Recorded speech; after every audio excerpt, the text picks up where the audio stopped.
realized that I was no longer in the lake. I was up in a birch tree. I saw there was a place I could go. Seemed to be a light in the distance. But I was watching this whole thing from up above. For years after that, I had this dream. Hello, and welcome back to the Let's Talk Near Death podcast. Don't forget you can have the full experience of the podcast over in the Let's Talk Near Death online community at www.letstalkneardeath.com.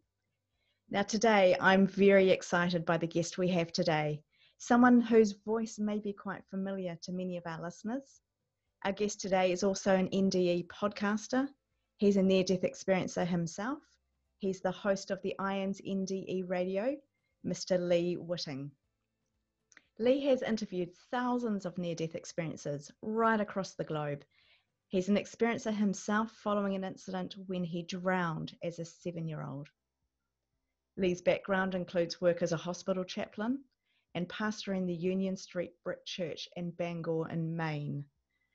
So Lee, I'm always excited to have other NDE podcasters on the show. Welcome to Let's Talk Near Death. Well, thank you so much, Kirsty. This is wonderful. I love the way you say death. Is it the accent again? It is wonderful. Oh. It is really wonderful. People say I say death, not death. I may practice that so that I can incorporate it into my own presentations. Oh, too funny. It's everybody talks about my accent, but I just really think that everybody else has an accent. So somewhere along the line we all even out. Thank you. Thank you, Lee. It's great to have you here.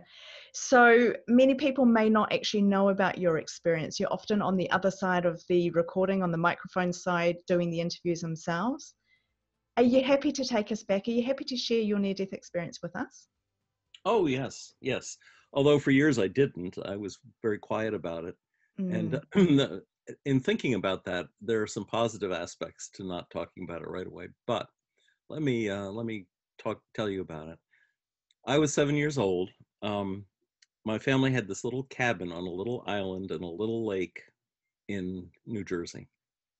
My father had been in the war and had actually, I think, suffered some PTSD, and he needed a place to retreat to. He was working in early television back in the 50s. He helped get a network called Dumont Television started in New York City. And it was high stress. And so he built this little cabin, and we would go there on weekends or perhaps for a week if he got a week off. Anyway, I was 7 years old. I should have known how to swim at 7. And I would tell everyone out there, don't keep your child from learning how to swim just in the case they might have a near-death experience, because you don't want to do that.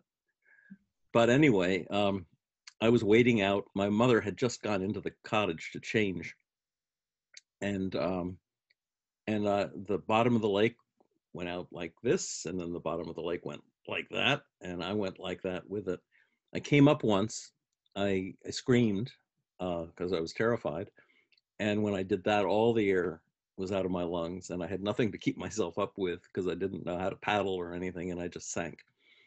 Well, fortunately, my mother heard me scream, and as I was sinking down, I suddenly realized that I was no longer in the lake. I was up in a birch tree watching as my mother ran down to the shore she was getting changed for church in this nice 1950s style red dress, dove in, shallow dive she knew where I was approximately, pulled me out, and but I was watching this whole thing from up above and thinking, I understood it, and I didn't feel that it was very strange, because I think at that age, this is all retrospectively, I've thought about this a lot, of course. I think retrospectively that when you're that age or younger even, probably most likely up to the age of 4 or 5, you have a knowledge of where you came from, the other side, in other words.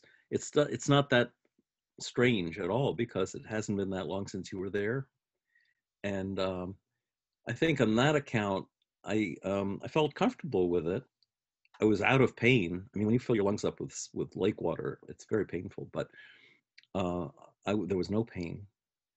And I saw there was a place I could go. There seemed to be a light in the distance. There were no beings around that I remember, that I can recall. And I don't remember traveling, although in a moment I'll tell you why I think I did. And I watched my mother, who was very upset, of course, and struggling to bring me back. Interestingly enough, the way she threw me down over this log and was pumping on my back, there was no such thing as CPR in those days, but the log was in effect doing chest compressions on me and that's how my heart got started again. So she sort of invented an upside down CPR in the process of trying to get the water out of my lungs. And I was back. I made the conscious decision I should stick around. My mother was too upset. And so then I was back in my body.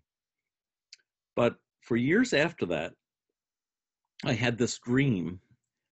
And the dream was, as I was growing up, I thought, oh, it's another dream about sinking down in the lake again. And I was going down into this darkness and I could see the light above me, but I was falling away from it.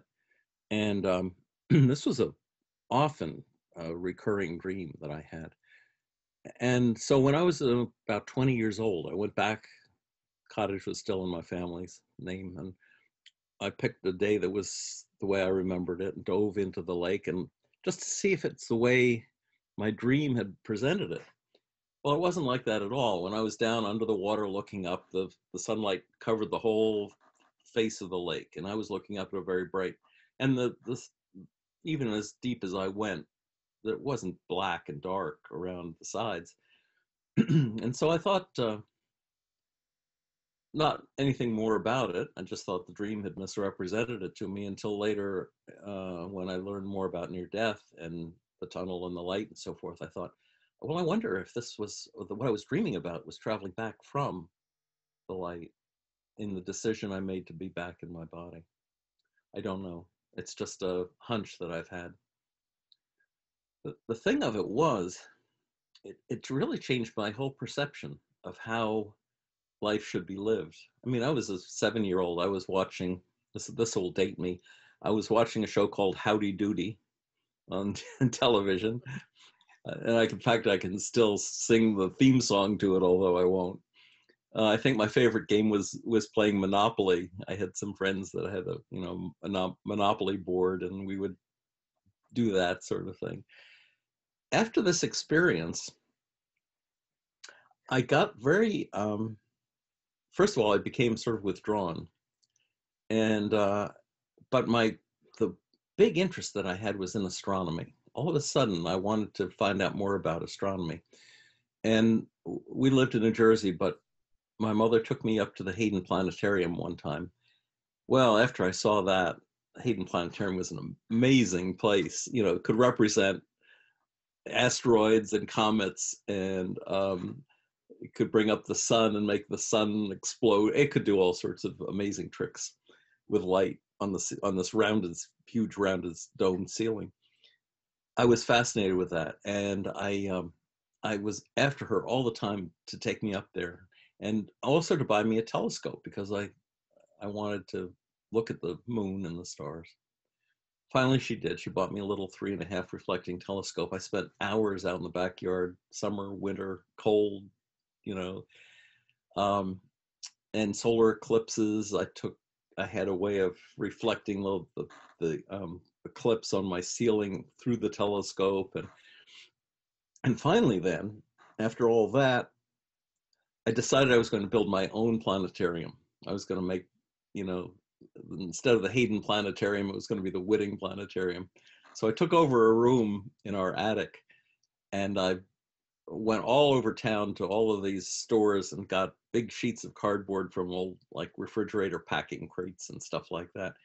Built a skyline, got lights that with a rheostat or transformer, I can't remember what you call it, that would dim the lights so I could have sunrises and sunsets behind the buildings that I'd cut out in my scenario. Wrote scripts, stories about the stars, and really did a lot of research they weren't just fantasy. And then I would drag my mother up from downstairs and I had a mattress on the floor, and she would lie there, and I would do these presentations Oh, it of, sounds wonderful.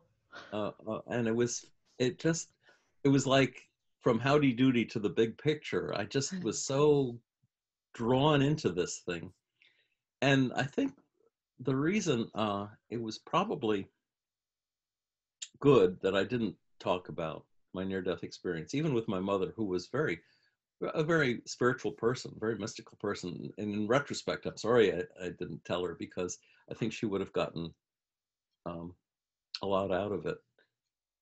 In fact, she told, I'll divert back to the beginning again. She told me two stories as I was growing up. One was that I was born under a sign. She said, "You were born under a sign." And she said it as a joke, really. And I said, "Well, what do you mean, Mom?" And she said, "Well, you were born in the Salvation Army hospital. My dad was away in the war." She said, "Over the delivery table, they'd painted Jesus Saves on the ceiling." So that was the sign she was talking about. It wasn't anything profound. Well, and maybe it is in a way. But then the other thing was, she said, I had a painted rocking horse. And I would spend hours, and this was probably at the age of 2 or 3, something like that, with a pail of water and a paintbrush, and this rocking horse, which was in, I can remember it was a high gloss, multicolored horse, painting the glossy paint to make it even glossier, to make it even shine more. And I've talked to people who've seen colors on the other side, and I think perhaps I was trying, because I can't explain why I would have done that otherwise, except that maybe it reminded me of the place that I'd come from, that maybe those colors just needed to be a little more intense, a little brighter, you know. And as they dried out, I would paint them again. So I'd sit there for hours just re-wetting this paint to make it really, really shine. Anyway, that was the past. But then I went on after the interest in astronomy to other things that were like that. You know, I went to when I went to Columbia. I went to Columbia University in New York, and I had direct instructions from my father to study business. He wanted me. He was doing his business thing, and he thought that's where my interest should lie. So I had to major in economics if he was going to pay for it. I wasn't at all interested in economics, and when I'd come up to the city from where we lived in Pennsylvania at that point, he gave me $50, told me to get on a bus and find a job. That was, my dad was pretty cut and dry that way. And so I went to New York and got a job pushing racks in the garment district for the summer. And I was living, strangely enough, at the Chelsea Hotel, which was about the cheapest hotel in New York at the time. But it was full of poets and actors and people who used drugs. And it was the Beat Generation's hotel of choice. Yeah. And I lived there for a while before I finally had to, at $37 a week, I couldn't afford to stay all the time at the Chelsea Hotel, but across the street was a YMCA that was $2.50 a night, so I could afford that. Anyway, that was before Columbia. When I got to Columbia, I'll do the business thing, I'll do economics, but I got into their Eastern Studies program. They had the most amazing, and I think they still do, but back then it was really intense. And I studied Buddhism and Tao and all of the Eastern religions, the Hindu and so forth. And I would come out of those classes just stunned at the ideas. I mean, my education had been growing up as a Catholic. My mother had converted to Catholicism under the influence of a fellow named Bishop Sheen, who my dad had put on Dumont television. He was quite a dramatic Catholic bishop, and he wore a cape, and he had a blackboard, and he convinced thousands of people, including my mother, that the Catholic Church was the only church to belong to. So off I went to Sunday school with my younger sisters. and our job was to memorize the catechism. And if you didn't memorize the catechism, the nun would whack you on the wrist with a ruler. And I invariably, I came home with a very sore backs of my hand, because I was not very good at memorizing. I do remember the first question, though, which was, why did God make me? And it's interesting, I only remember the first one because maybe I never did any after that. Why did God make me? Why did God make you? God made me to show his goodness and to make me happy with him in heaven. That's my one retentive memory from the Catholic catechism. So being exposed to all these Eastern religions was really a mind blower. I mean, I hadn't seen anything like this in high school, never really gotten into any of it, but it was intense and fascinating. And the idea of reincarnation was fascinating to me too, and still is. And interestingly enough, when people come back from near-death experiences, they often, even if they've been raised fundamental Christian or some faith like Catholic that doesn't believe in reincarnation, 60% of them or more believe in that reincarnation is real. You know the story from Plato of the soldier? No. This is like the earliest story in Western writing. It's in the Plato's Republic. It's toward the end of the 12th volume of Plato's Republic, and it's very good.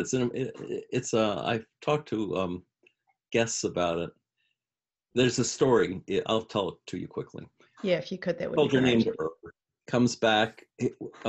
He's been killed in battle with others fighting, and they bring the bodies back to burn them on this pyre.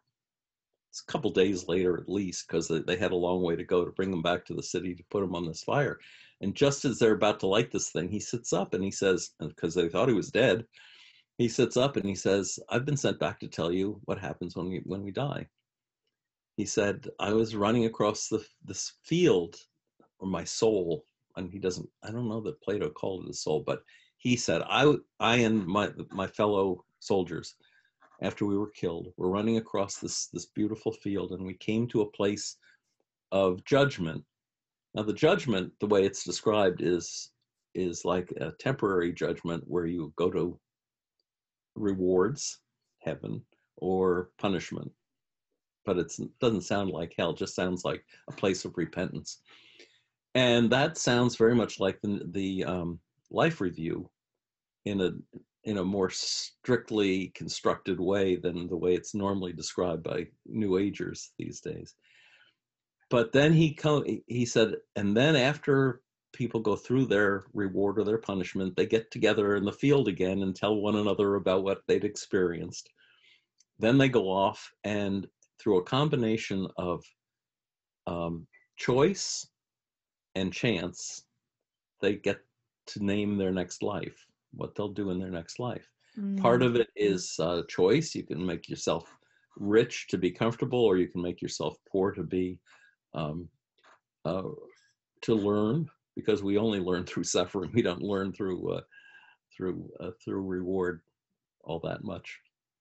And the rest was chance. It was like a toss of the dice.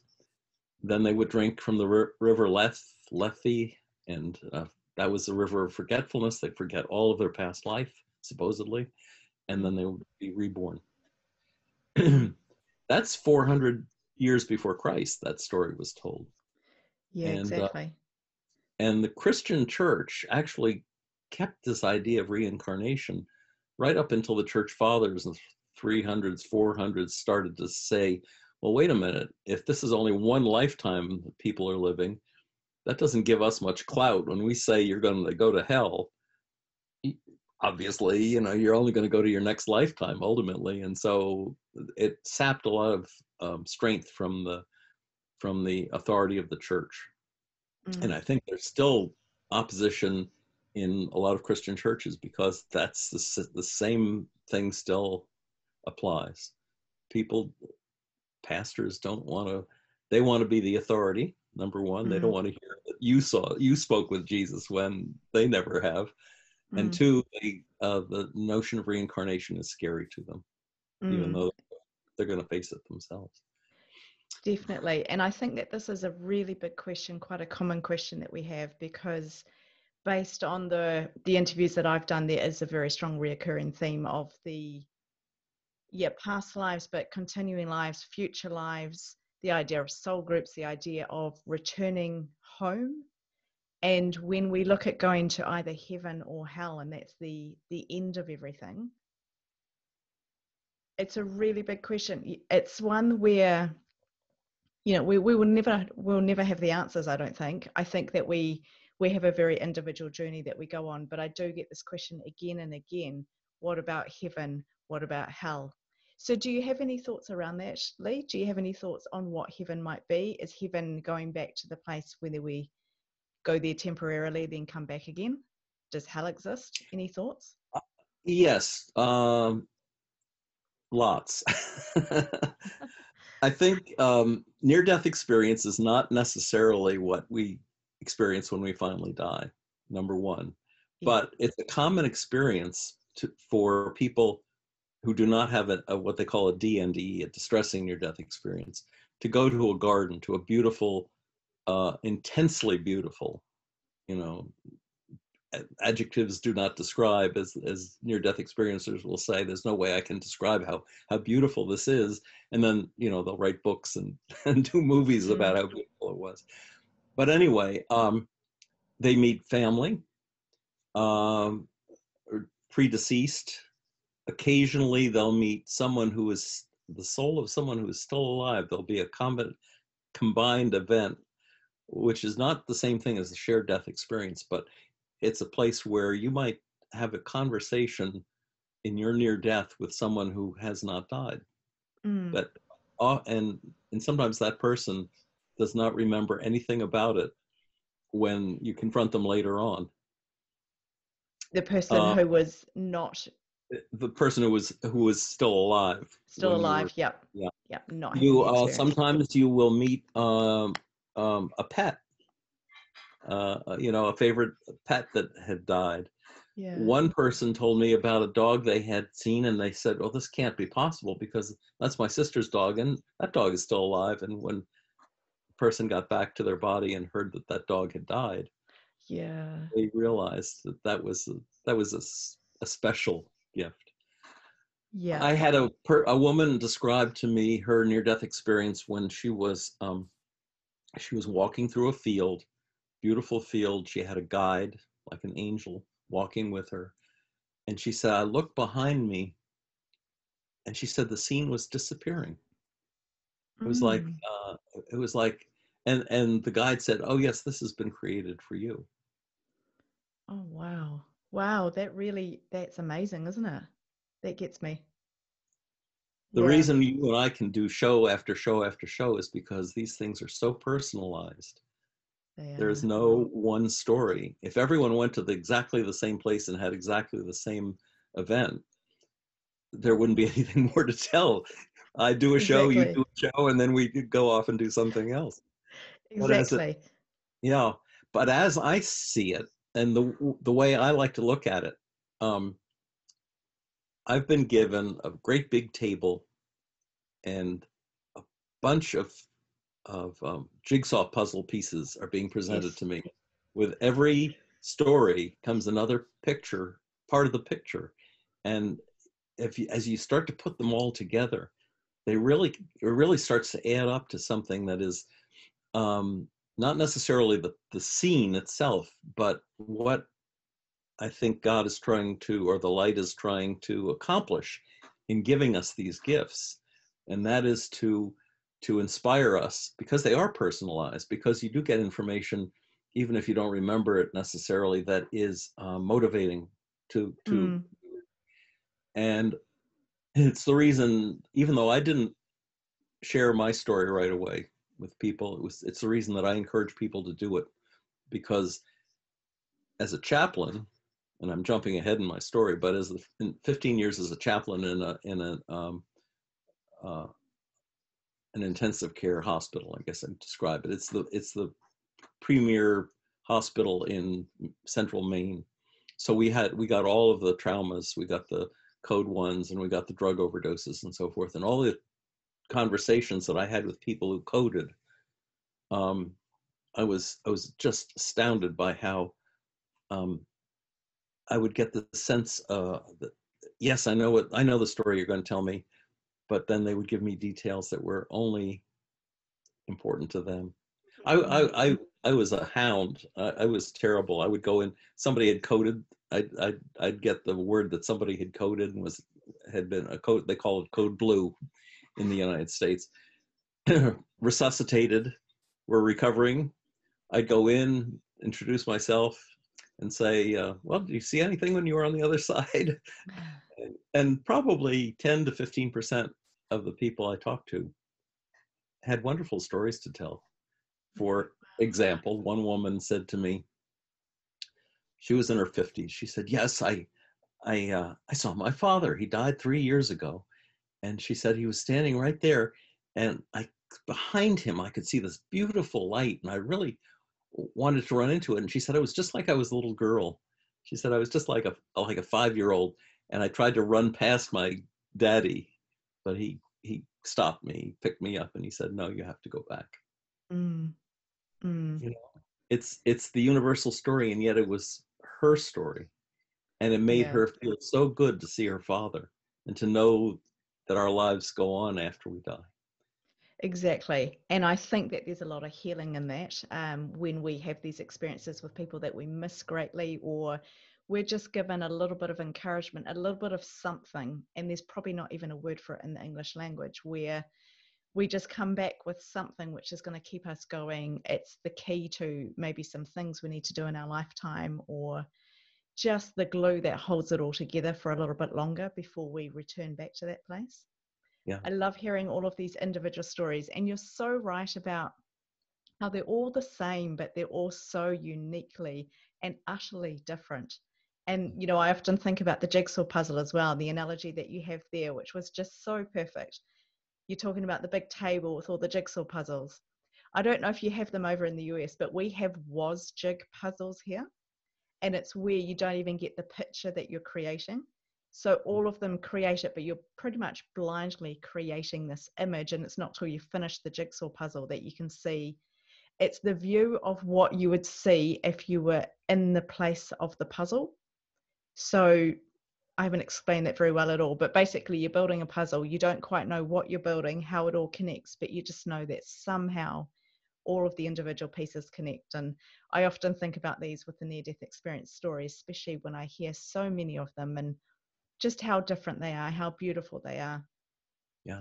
Well, I'd love to see one of those puzzles sometime. That sounds I'll great. have to send one over or something, because they're really interesting. I mean, they do your head in, because they're so difficult, because you don't know what you're doing. You can't say, it's not like you can look at the box and go, well, that piece might go there. You have no clue what it is that you're trying to create, because it's the view you'd get from the puzzle box. Right. Anyway, I digress with that. I quite like puzzles. I find them very therapeutic and enjoying. When you talked about the girl who was having the near-death experience, and as she turned around, it was all dissolving behind her, that's really got me. It's really stuck with me. And I'm just wondering, do you think that plays a part in the amnesia piece? Because it seems that when we have the near-death experiences, when we come back, we forget things that we experience when we're there, not so much the, walking through a pathway or things like that, but there's this whole other world that we seem to have come from, and we don't remember it when we're here on Earth. Yes, and I'll tell you why. My explanation for that is we have these experiences because our brain is interrupted. Our brain has been built to to live in a three-dimensional world in a physical body. It was designed to look out for danger, to look out for food, to propel us toward mating and procreating, and to find shelter, all the practical necessary things that are basic to life. Our brain does not want to hear about ghosts or angels or I mean, it's got a section, it's got a brain part of it, but it's very minimal. Does not want to be distracted, because if we're distracted, who knows, the saber-toothed tiger might eat us, you know. When one of the first events that I heard of when I was quite young, I had a friend who had a grand mal seizure. She said it was astounding, because she said in the instant of the seizure, she knew all the answers to all the questions she ever had in her life. She said it was all there. And as soon as her brain kicked back in, she couldn't remember any of it. And I think that's what happens to us. Our brains can be distracted by drugs, by hallucinogens, you know, LSD, ayahuasca, and we can get a partial vision. They can be damaged in an accident. They can be stopped altogether in a death, where there's no blood flow, there's nothing going on here. And that's when the most profound, I think, in-depth near-death experiences occur, is when our brain's completely shut down.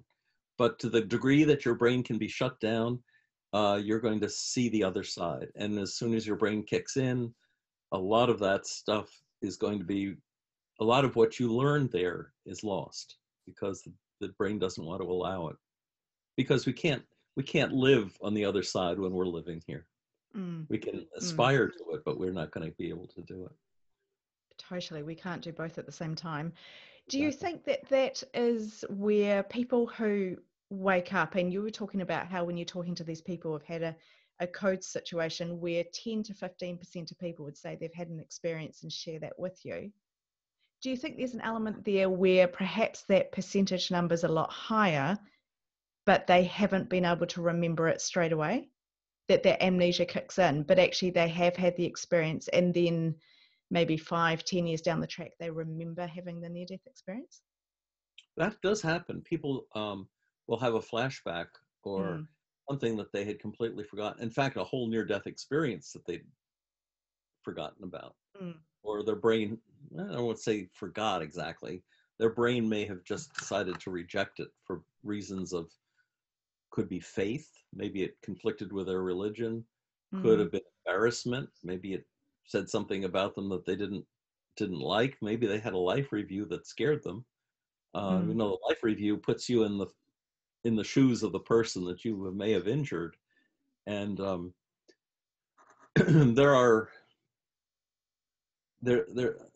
I don't know if you have Scientology in New Zealand. It is a very weird and destructive. They call themselves a religion. It's really well, I won't describe what I really think of it, but what they're doing basically is you know, it's like Satan can use truth from time to time in order to get us to accomplish what. Well, they have hit on something about past lives. They say the way you get hung up in this life is according to what events that occurred in your past lives. And then they say, well, we're going to help you go clear. And then they find out all your secrets and they blackmail you. So it's not a way to solve this question. But anyway, I think that's true. I think there are things in our past lives that we have probably got good reason to forget, because we can't deal with this life if we're totally caught up. Now, you can go through hypnosis and recover past lives. I dreamed that I had another recurring dream that I was in an ambulance on a battlefield in a war, looked like World War I. I get out of the vehicle because I knew it was me, and I get blown up. Oh, wow. Interestingly enough, I became an EMT in this life and worked on an ambulance for several years before I wound up going to my seminary and then became a chaplain at the hospital. But so connections like that, I think, do get made. They say that you can have scars or birthmarks on your body that represent a place that you were wounded in a past life. And some people have tracked that stuff back and said, yeah, I got a spear in my side, and now I've got this huge birthmark. in this life. Yeah, it's so interesting, isn't it? I've heard a few accounts of this where they've tracked it back and found out that there is something there.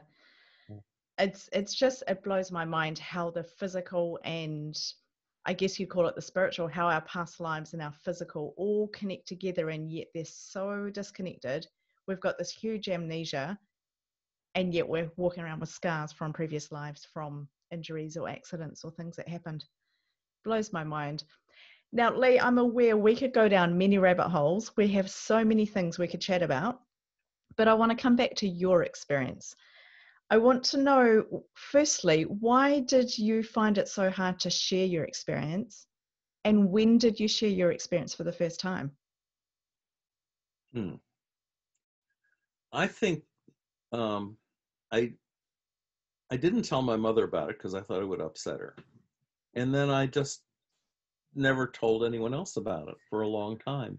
And I've interviewed many people that did the same thing for one reason or another. I have also interviewed people who said, well, I tried to tell a doctor about it and he said it was the anesthesia and not to be stupid, and walked out of the room, and they were shut down for years because they were so badly. Well, I was pretty sensitive for a 7-year-old. And I think if I had talked about this, I would have been shut down at some point. My mother would have been afraid and shut it down. My father would have said I was being stupid and shut it down. The nun that whacked me on the wrist every Sunday would have told me that it was the devil made me do it, or, you know, some crazy thing like that that would have disenfranchised me from the gift, would have taken the power of the gift away. I mean, I did things, I think, that I attribute to it. For instance, right out of college, you know, my father wanted me to go into business. I went to work for the city of New York in Harlem as a caseworker, and dealing with old people who were sick, who needed this before Medicare and Medicaid and so forth. They needed the city's help. They needed city money in order to even go into the hospital. The city wanted us basically to go out and, take care of them, but find out if any of their relatives have any assets. I mean, it really was a money collection scheme on the part of New York City as well as a charity. But none of us did that. We all told people to protect if they had any assets, just put them away, because they could never meet the cost of a hospital bill. But it gave me wonderful conversations with Black men and Black women. I'd never been, grown up in the suburbs. I had not been exposed to that. Very, very, very poor, living in terrible circumstances, and their health was failing.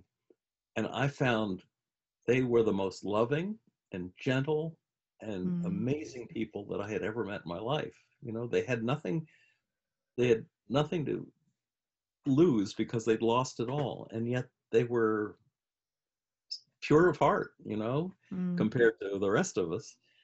And so I'd follow them, you know, they'd be sick. I'd be with them while they were being taken to the hospital, and I'd go to the hospital with them. And I don't recall hearing any near-death experience stories from them, but I heard an awful lot of life stories that were really important to my growing up. And then after that, at that point I was married. I had a 3-year-old Matthew, my son, and my wife and I worked, and we saved enough money to go to Germany and buy a Volkswagen camper, and we lived in Europe for so cool. Almost a year. Traveled through Europe and the Middle East, Turkey, Syria, Jordan, Lebanon, Israel. Wow. Followed Crusader routes. We went, and it's easy to follow Crusader routes because they built monasteries and castles and cathedrals, you know, so that all the religious routes were. And that took up almost, it was 9-10 months that we were able to do it, living on $5 a day. Oh, so, wow. So that was, that's probably something that I would never have done had I not had this near-death experience. And there was no prediction that I was going to do that, or a suggestion that I do it. It just the empowerment from these things, the knowledge that our lives go on regardless, that there's nothing to be afraid of, really, made it possible to say, yeah, the 3-year-old, Matthew will be great, and in fact, he was an asset, because we'd go into Aleppo, Syria, for instance, and we ran into people, and they all say, oh, come home, because Matthew, my son, was just this beautiful little child, and they all identified us as, this traveling family that must need a meal or a place to sleep. So Excellent. Yeah. yeah. Oh, that sounds So fantastic. I love all the adventure in there, Lee. I love that you've really had a good go at life. And yeah, you talk about how it's your mindset of this isn't the end, that there is more after this world, that helps you to live that full and vibrant life. Do you think that that's something which came pretty naturally to you? I hear a lot of stories where people have had near-death experiences are often missing what they experienced, longing to go on to the afterlife, longing to leave this world and not really put roots down here and embrace living to the full. I just finished writing a novel about that. Oh, did you? Tell us about that. Okay. Well, I have one copy. It hasn't gone to the press yet, but I'll hold it up. Hold it up. Yeah, it's If you're on called the video. Beneath the Phoenix Door, and it'll probably be done in a month or so. It's about two people leaving the seminary. That was my seminary, and even though they were supposed to be teachers, I was one of my character is one of them, and they go off in search of the Garden of Eden, and to give away the whole story at the end, really, the conclusion is that our obligation, why would we be welcomed by the light in the garden when we've taken such miserable care of this one, that we've treated this one so badly? The grass is always greener in the other fellow's yard. You know that expression? I don't know if you have it in New Zealand. Well, we sit here on earth and we think about going to heaven, and we've got all this beauty around us, all this potential, the fertility. I mean, I don't know if you've ever done any drugs, but there was a time when I was, I had a friend at Esalen who used to send me acid from time to time, LSD. And if you've had that experience, you know what it's like to be in the third, what St. Paul called the third heaven, the Gan Eden, which is where he went when he had his near-death experience, which is described in the Bible. You look at you pick a leaf off a tree and it becomes the Platonic leaf, the leaf of leaves, the essence of leafness. You see all of the magnificent detail, the lines in the leaf, and the life in the leaf, and the colors in the leaf, and and if you can imagine it, the microorganisms in the leaf, and just anything here is Eden quality in this world. And what are we doing with it? We're screwing it up, we're taking terrible care of it. So I think as part of the creation, some of these lessons, and maybe one of the reasons that we keep winding up in our near-death experiences in a beautiful garden, is to say, get back to earth and fix things there. Do what you see here there, because the potential, it's all connected. It's all related. And we're part of the creation. And the other part of this book is about duality. Is it necessary in order to have good, is it necessary to have evil? Hot, cold, the double helix of DNA, all of these. What I say I think on the jacket is something like, or maybe in the introduction, is this is meant to be all the questions that you would ask if you went to seminary, but it's at a fraction of the cost. I love it. That's so well done. Book or whatever, I don't know, whatever price they're going to put on it, and you can pick up all of these, and a lot of pagan stories in here as well. So because all of the stories are connected with Eden and paradise, and God and the devil are, that's what I'm playing with in the story. Oh, that's wonderful. I really sidetracked there, although I apologize. That's okay. I'm really looking forward to having a read of that when that comes out. So you think that's about a month away? Yeah, I was just, they print one copy, they send it to you to proofread, and I found some mistakes, so I'll send it back, and then they'll correct those, and then we'll have a press run, and it'll be on Amazon. Oh, wonderful. By the time we release this episode, it would probably be just about coming out. So we will get the links off you to put that in there. I know people will want to read that. Now, Lee, I have so enjoyed chatting with you. I've got one final question, and it's quite a big one. I'd love to ask you. Down to the final question already. I know. I'm aware we're going to have to come back on and have a full general discussion.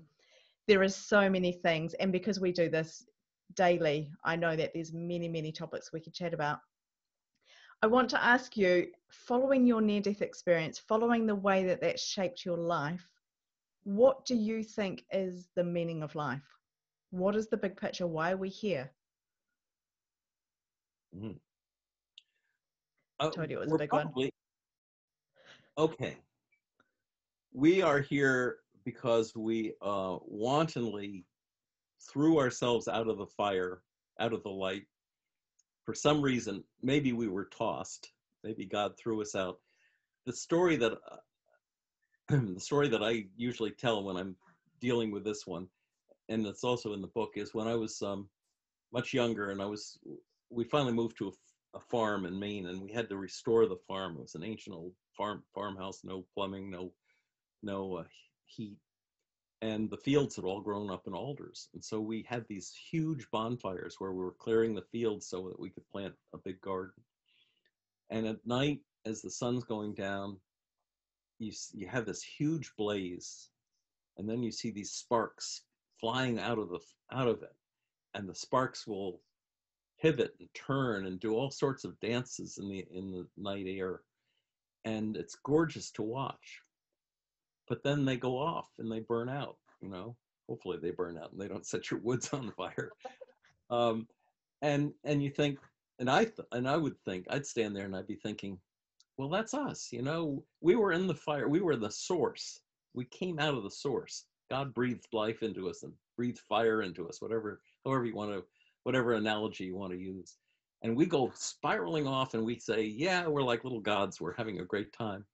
And then we either crash and burn on the ground, or we go back into the source. We wanted to have that experience of free will. I guess that would be it. Even Eve, the story of Adam and Eve, as gifted as they were in the Garden of Eden, according to the story, they still wanted to be able to make the choice. And so we are conflicted because we're dualistic. We are duality. The conclusion of all this is, I think, that in heaven, truth is love, because it's God is love, God is light, and ultimately we give up our egos to be part of the light again. In this world, truth is compassion, and it's a way of teaching us how to recognize ourselves in other people, and recognize our needs in other people, and sharing what we have with other people. So that's the way in a dualistic life, because we can't love purely. We can't merge, you and I can't merge together and become one being here.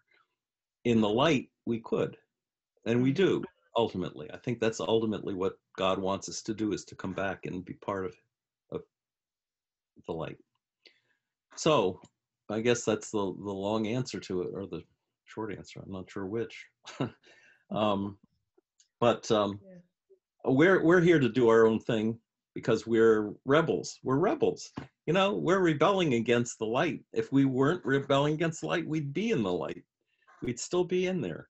But with, Interesting. especially with reincarnation, look at that. We are reincarnating on our own volition. I don't think we're thrown back in the world. I think we say, I think I'll try it again, see what I can do. Maybe I can fix things this time, Do you think that we get to choose what happens when we come back, or when we throw ourselves forward again? Come back? Yeah, we come back, we leave the light, we're up there, say we're with God, and we say, yep, ready to try it again. Pew, we go off like, that little spark, that ember.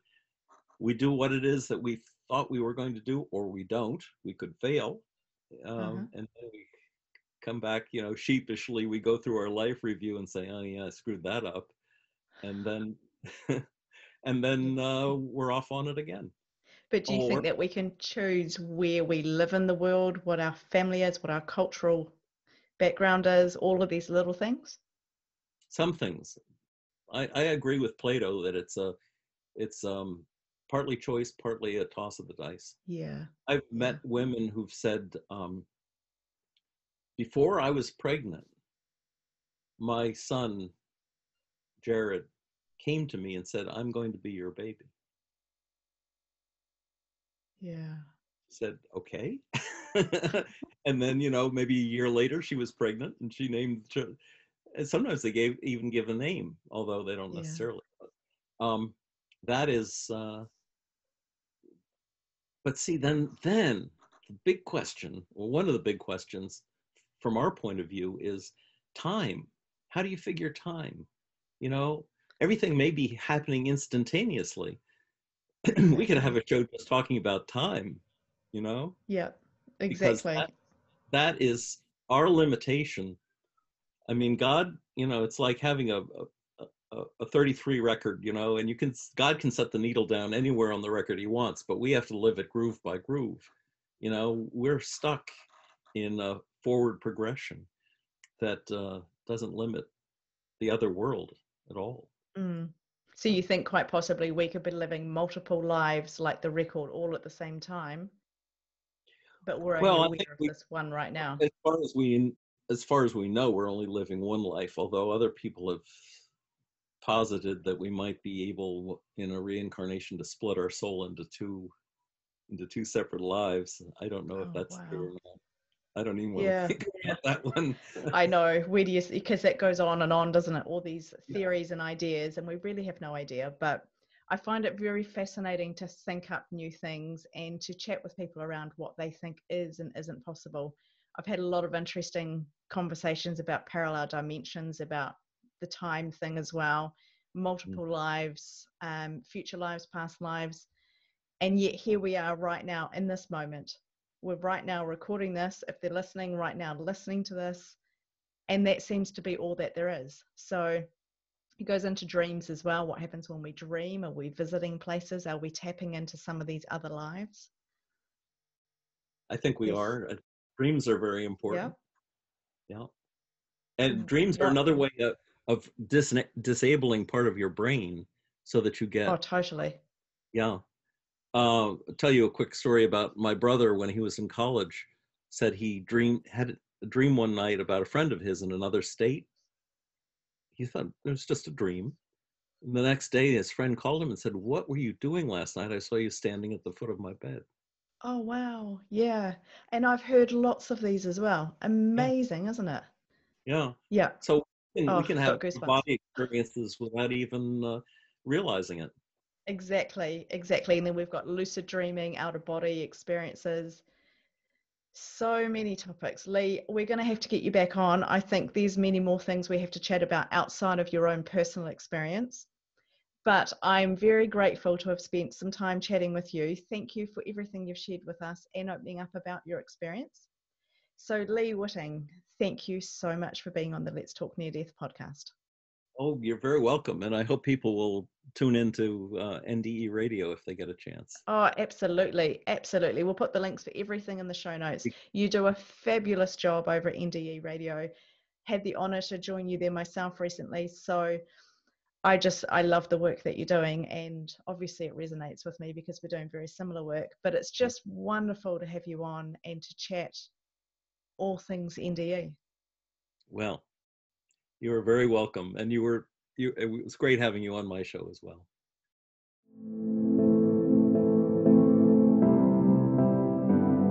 Thanks for joining me for another episode of the Let's Talk Near Death podcast. Don't forget you can join the free online community over at www.letstalkneardeath.com, and I look forward to sharing another episode with you soon.